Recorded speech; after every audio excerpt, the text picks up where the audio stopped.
हमल के दौरान माहवारी यानी पीरियड्स हो सकते हैं।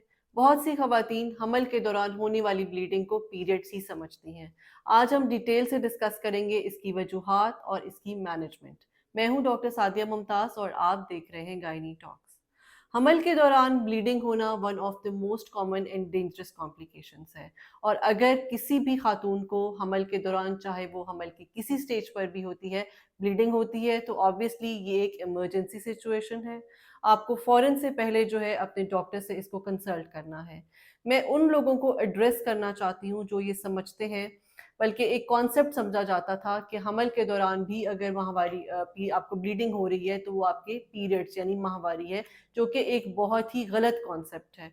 और अगर आप भी इसको यही समझती हैं तो आप ना सिर्फ अपने साथ बल्कि अपने बच्चे का भी बहुत बड़ा नुकसान करती हैं। During any stage of pregnancy आपको अगर ब्लीडिंग है तो ये वो टाइम है जिस पे आपको अपने डॉक्टर से कंसल्ट करना है, जिसको आपको इन इमरजेंसी रश करना है, हॉस्पिटल जाना है टू फाइंड आउट कि आखिर आपको हमल के दौरान ब्लीडिंग क्यों हुई है, because it is not a normal situation.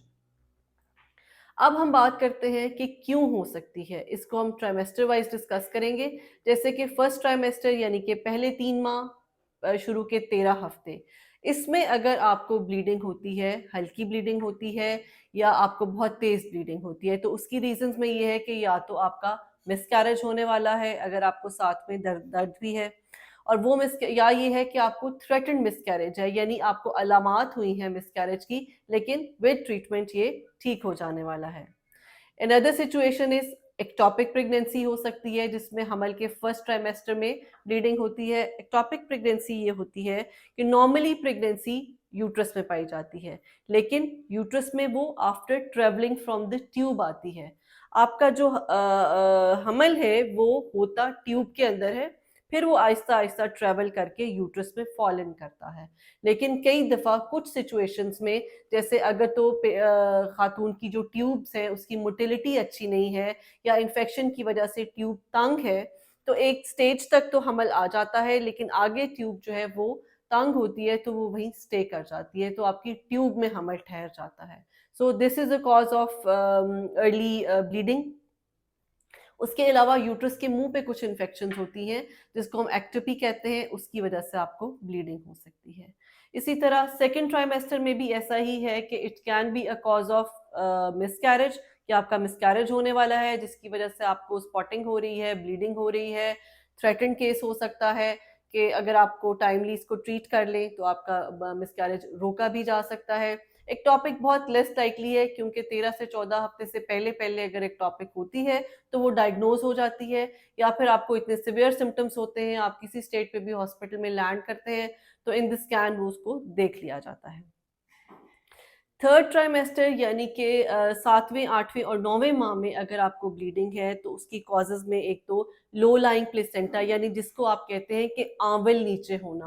मुझे कमेंट्स में बहुत ज़्यादा रिक्वेस्ट मौसूल हो रही थी कि हमारी आंवल नीचे है, तो प्लीज़ इस पे ज़रा डिटेल से वीडियो बना दें। तो मैं इसी टॉपिक पे साथ में इसको भी डिस्कस कर लेती हूँ कि अगर तो आपके बच्चे की आंवल नीचे है, नीचे होने का मतलब नॉर्मली यूट्रस की शेप इस तरह से होती है, एक ग्लोबुलर शेप होती है, और आंवल जो है अपर पार्ट पे होती है। कई दफा जब बच्चा यूट्रस में आके सेट होता है तो आंवल नीचे को रह जाती है। जब नीचे को डेवलप होना शुरू हो जाती है तो उससे वक्तन फवक्तन ब्लीडिंग होती है। जब आपको वक्तन फवक्तन आंवल नीचे होने की वजह से ब्लीडिंग होती है तो ये भी एक बहुत कॉम्प्लिकेटेड सिचुएशन है, जिसमें एक तो आपका हर वक्त अपने डॉक्टर के साथ इन कांटेक्ट होना ज़रूरी है। आपकी बहुत सी तैयारियां हैं जो आपको करनी चाहिए। कई दफ़ा प्लेसेंटा ग्रो अप कर जाता है, माइग्रेट कर जाता है, लेकिन कई दफ़ा वो नीचे ही रह जाता है। तो अगर तो प्लेसेंटा आपका इतना नीचे है कि उसने यूट्रस के मुंह को कवर किया हुआ है पूरी तरह से, या एज पे है, तो इस बात को जहन में रखिए कि आपकी नॉर्मल डिलीवरी किसी सूरत भी पॉसिबल नहीं है। आपका बड़ा ऑपरेशन ही होगा, और वो ऑपरेशन भी इस तरह से होगा कि आपके पास 4 से 5 आपके पास ब्लड के डोनर्स होने चाहिए जो आपको खून देने के लिए मौजूद हो। आपको थ्रू आउट योर प्रेगनेंसी अपना HB बहुत अच्छा बिल्टअप करना है, क्योंकि अगर प्लेसेंटा प्रीविया यानी आंवल नीचे होती है तो ड्यूरिंग ऑपरेशन बहुत ज़्यादा ब्लीड करने के चांसेस होते हैं। दूसरी जो कंडीशन है वो ये हो सकती है कि कई दफ़ा आंवल जो है, जो यूट्रस की वॉल के साथ अटैच होती है, तो उसमें कोई ना कोई डिसरप्शन हो जाती है। कहीं न कहीं से वो थोड़ी-सी हट जाती है, तो वहाँ पे जो मौजूद वेसल्स होते हैं, उनसे ब्लीडिंग शुरू हो जाती है। इसकी माइल्ड, मॉडरेट और सीवियर कैटेगरीज़ होती हैं। माइल्ड एब्रप्शन जो है वो कई दफ़ा खुद ही खुद जो है वो रिज़ॉल्व हो जाती है, कई दफ़ा कंसील्ड होती है, पता भी नहीं चलता, वो थोड़ी-सी ब्लीडिंग अंदर रहती है। जब आप स्कैन कहीं कराते हैं तो कोई इंसिडेंटल फाइंडिंग पता चलती है कि कुछ कोई हीमाटोमा है अंदर, जो कि ऑटोमेटिकली रिज़ॉल्व हो जाता है। लेकिन कई दफ़ा ऐसा होता है कि आपको ब्लीडिंग जो है वो होना शुरू हो जाती है, जो कि मॉडरेट टू सीवियर हो जाती है। साथ ही साथ आपको बहुत ज़्यादा पेन होने लग जाती है और ये एक इंडिकेशन होती है कि शायद आपकी आंवल जो है वो पेट में फट चुकी है। सो किसी भी सूरत में अगर आपको ब्लीडिंग है और पेन है और प्रेगनेंसी की कोई भी स्टेज है, कोई भी टाइम है, तो आपको इमरजेंसी में अपने डॉक्टर से इसको कंसल्ट करना है।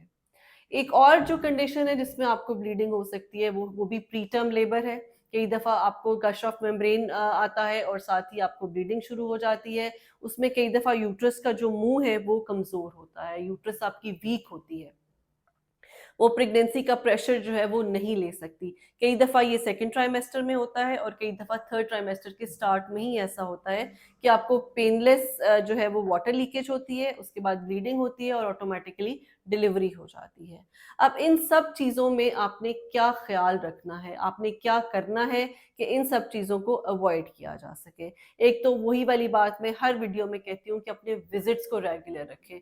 आप रेगुलरली अपने डॉक्टर को विज़िट करेंगे, आपके रेगुलरली अल्ट्रासाउंड्स होंगे, आपको बहुत सारी सिचुएशंस के बारे में पहले से ही आगाही होगी। तो जब आपको पता होगा कि आपको क्या प्रॉब्लम फेस करनी पड़ सकती है, तो जब भी आपको वो कॉम्प्लिकेशन या प्रॉब्लम होगी, तो straight away you will rush to the hospital. ऐसी सिचुएशन में अगर आपको थ्रू आउट प्रेगनेंसी कहीं पे ब्लीडिंग हो रही है, तो एक तो आपने स्ट्रिक्ट बेड रेस्ट करना है, आपने वज़न नहीं उठाना, लॉन्ग स्टैंडिंग नहीं करनी, इंटरकोर्स आपने स्पेशली इस केस में अवॉइड करना है। ये वो स्टेट है जिसमें आपने सीढ़ियाँ उतरनी चढ़नी नहीं है, आपने हील्स नहीं पहननी और आपने कोशिश करनी है और स्पेशली अगर आपका प्लेसेंटा प्रीविया मेजर डिग्री है, तो फिर तो आपने इस हद तक बेड रेस्ट करना है कि आपने अगर वॉशरूम के लिए भी जाना है, तो आपने बेड पैंट्स यूज़ करने हैं अपने बेड पे। इतना स्ट्रिक्ट बेड रेस्ट होगा आपका।